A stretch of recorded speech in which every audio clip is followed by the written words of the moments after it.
রাঙ্গামাটি প্রবেশের পূর্বে কাউখালী যেখানে শেষ, এই জায়গাটার মধ্যে একটা অতি বিপজ্জনক একটা আপনার বাঁক আছে। বিপজ্জনক কেন বলছি, পেছন থেকে একটা গাড়ি আছে, খেয়াল করেন।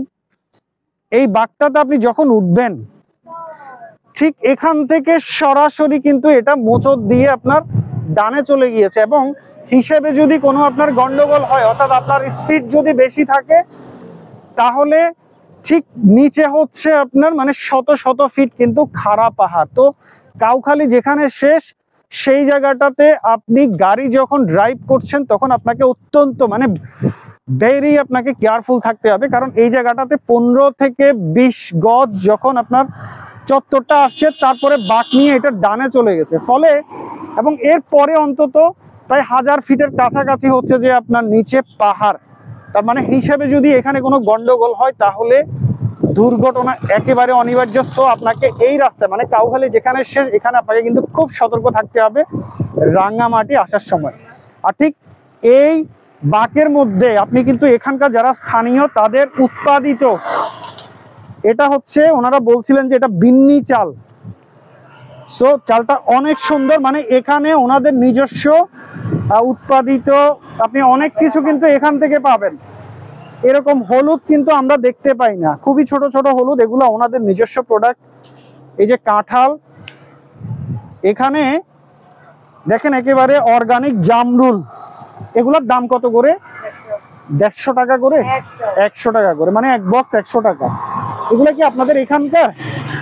আচ্ছা, এখানে কতটুকু ভিতরে এগুলো চাষাবাদ হয়? পাহাড়ের মধ্যে। এই দোকানগুলো আপনাদের এখানে কয়টা থেকে কয়টা পর্যন্ত থাকে খোলা? মানে সন্ধ্যা 6টা পর্যন্ত খোলা থাকে।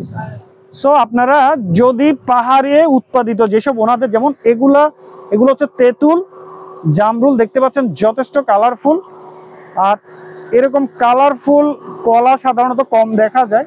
তার মানে পাহাড়ে উৎপাদিত ওনাদের যে প্রোডাক্টগুলো, এগুলো কিন্তু এই আপনার যে মোচড় যেটা, সেটার মধ্যেই পাবেন। বিখ্যাত একটা জিনিস কাঁচা আম, এটার নাম অবশ্য বলতে পারছি না। সো এটা সম্ভবত চালতা, এটা কি, এটার নাম কি? এটা আচ্ছা আচ্ছা, বেল, সরি। সো এটা আমি আসলে চিনি না, বেল। এখানে সারি সারি জামরুল, লিচু যদিও এখনো আমাদের বাজারে মানে শহর এলাকার বাজারে আসে নাই, বাট এখানে কিন্তু লিচু দেখা যাচ্ছে। তার মানে একেবারে প্রথম যে আপনার উৎপাদিত ওনাদের আপনার ফল যেগুলা, সেগুলা কিন্তু ওনারা এখানে নিয়ে আসেন বিক্রির উদ্দেশ্যে। সো এটা মানে শেষবারের মতো আবার বলি, এই রাস্তায় এই বাঁকে যখন আসবেন, তখন এই জায়গাটার দিকে খুব সতর্ক থাকতে হবে, কারণ এদিক থেকে বিপরীত পাশ থেকে যদি কোনো একটা অ্যাম্বুলেন্স যাচ্ছে, বিপরীত পাশ থেকে খেয়াল করছেন, বিপরীত পাশ থেকে যদি গাড়ি আসে, আপনি কিন্তু দেখার কোনো সুযোগ নাই। সো এই বাঁকটার বিষয়ে খুব সতর্ক থাকতে হবে ড্রাইভিং এর সময়। এবং এই জায়গায় এটার কথাই বলছিলাম যে এই জায়গায় আসার পর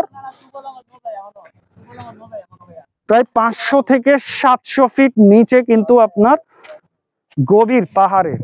তো হিসেবে যদি এখানে কোনো আপনার গন্ডগোল হয়, সো দুর্ঘটনা একেবারে অনিবার্য। আর একটা ভালো বিষয় যেটা রাঙ্গামাটি, আমরা সাধারণত আপনার নিউ ইয়র্ক সিটিতে, তারপর হচ্ছে যে ব্যাংককের পাতায়াতে আপনার এরকম তাদের আপনার শহরের যে নাম লিখে পাহাড়ের উপরে ঝুলিয়ে দেওয়ার দৃশ্য কিন্তু আমরা এই প্রথম দেখছি বাংলাদেশে। মানে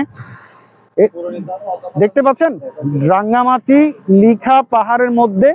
এখানে যদি জানি না এখানে লাইটিং এর ব্যবস্থা আছে কিনা, কারণ রাতের বেলা যদি সন্ধ্যার পরে এখানে লাইট জ্বলে, তাহলে পুরো পাহাড়টা কিন্তু অসাধারণ লাগার কথা। সো যারা এটা, এক্সকিউজ মি, আপনারা কি এখানকার স্থানীয় কেউ না বেড়াতে আসছেন? আচ্ছা, বেড়াতে। আচ্ছা, এখানে কি লাইট দেয়া আছে সে বিষয়ে কোনো কিছু জানেন? মানে যে রাঙ্গামাটির লিখা, আচ্ছা। সো ওনারাও আসলে নতুন বলতে পারছেন না। তো এখানে যদি মানে এই যে রাঙ্গামাটি লিখা আছে, এই লিখাটার মধ্যে যদি লাইটিং এর ব্যবস্থা থাকে, রাতের বেলা কিন্তু অসাধারণ লাগার কথা। এবং এখানে বোঝাই যাচ্ছে যে এই যে ওনারাও টুরিস্ট, সো এখানে এসে মানুষজন কিন্তু আসলে ছবি তোলার বিষয়ে যথেষ্ট ইন্টারেস্টেড। তো ভালো থাকবেন সবাই, আসসালামু আলাইকুম।